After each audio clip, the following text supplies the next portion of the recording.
Mrs. Gillis, what do you say? First of all, I want to say that I know I was at fault in your son-in-law's death. I froze in a moment of crisis and it was inexcusable. But I'm taking additional training to make sure that never happens again. Oh, I'm sure that will bring great comfort to my daughter in her grief.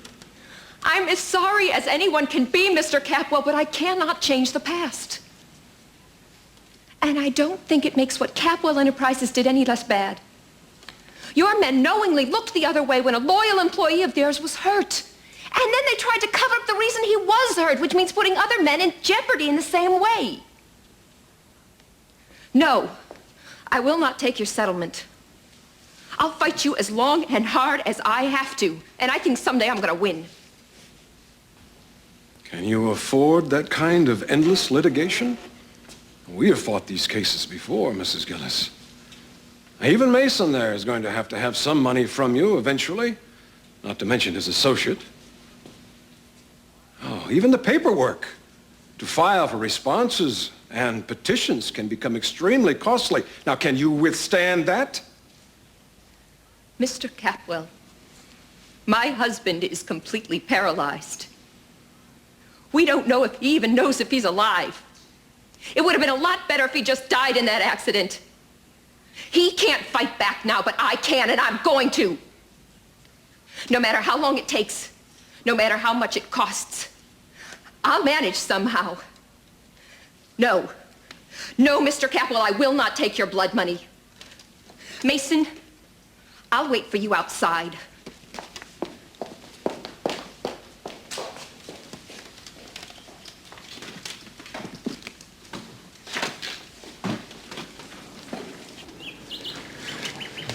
Hey, so what happened?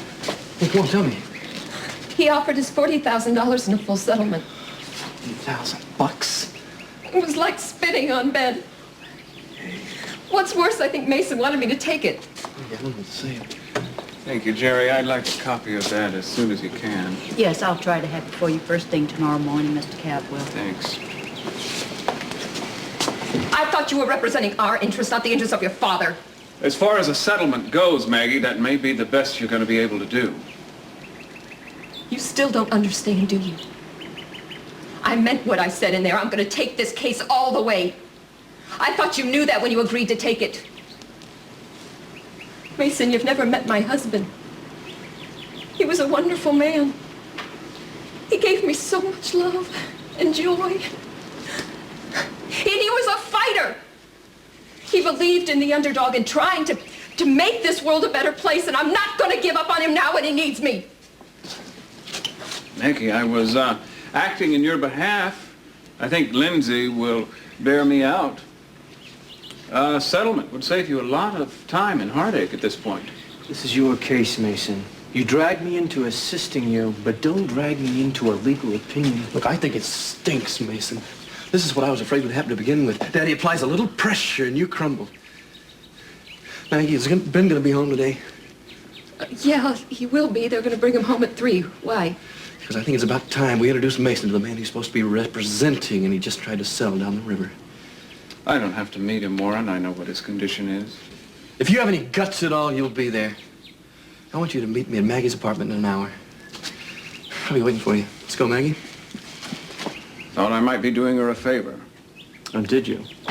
Well, don't go doing anything for me, because I think you sold him down the river, too. I'll be damned.